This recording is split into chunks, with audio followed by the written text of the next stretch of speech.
So ayan, luto ng ating giniling na beef. So bago ang lahat mga ka-Angie, magbalat muna tayo ng carrots at saka patatas. I-slice din natin ng maliliit mga ka-Angie. Sing tulad doon sa karning giniling. Baka po yung beef yung ating giniling na lulutuin ngayon.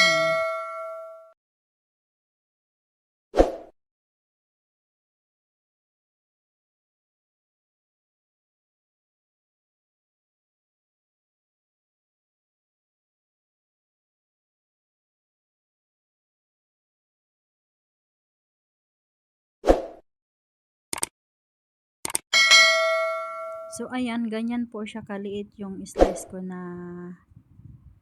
in-slice ko dito sa carrots at saka sa patatas. Ganyan lang siya, maliliit. So ayan, tapos na ako nag-slice sa ating carrots at saka sa patatas. Ready to cook na tayo. Ayan po yung hiniwa ko na sibuyas, bawang, kamatis. Ganun lang naman dito eh. Wala nang ibang ilamas natin. Kaya ayan.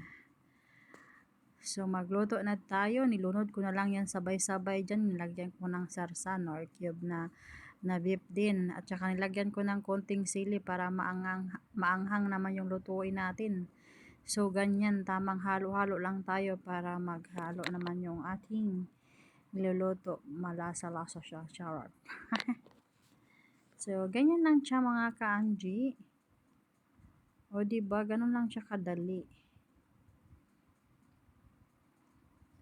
Lutuin natin masyado yung kamatis para naman maluto-luto yung yung lasa talaga. At saka mga ka-Angie, nilunod ko na din yung ating carrots at saka patatas. Saglit lang talaga to siya lutuin natin. Yung half cook lang ba kasi meron akong gagawin dito. Gawin ko yung para siyang bula-bula. Tawag sa atin doon, bula-bula. Kaya ganyan lang siya half cook. Tapos yung karni na giniling, yun yung kahapon yan.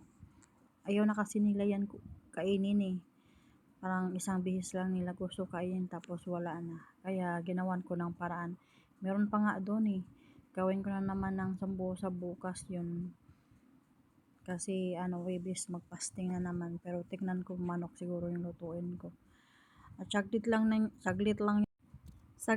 yan. Parang half cook ko lang yung patatas niya. At saka nilunod ko na yung beef. Ganun lang, halo-halo lang natin.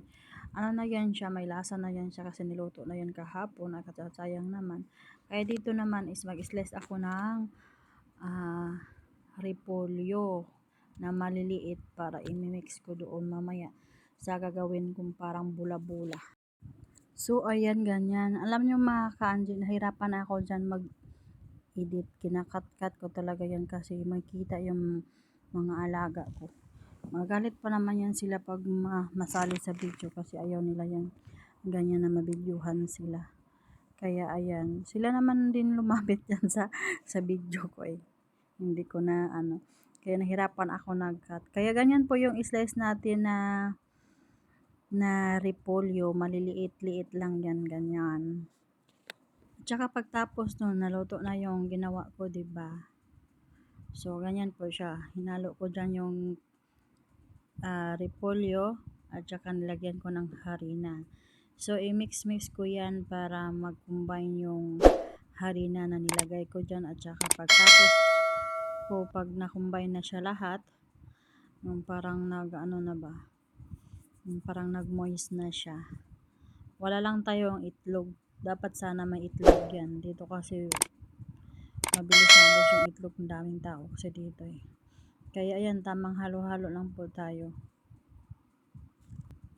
Kaya ayan, mga ka-Angie, tapos na siya. Halo ko na. Pero mayroon pa konting harina. I-mix ko pa yan ng bongga-bongga. Charot. Ganyan lang siya. So pagtapos niyan, ko na bilog-bilogin ko na pagtapos prituhin. Kaya ayun. Kaya dyan, binilog-bilog ko na yung aking hinalo-halo kanina sa harina. So, ganyan lang siya, no? O, diba? So, ayan mga ka-auntie, ganyan po ginawa ko.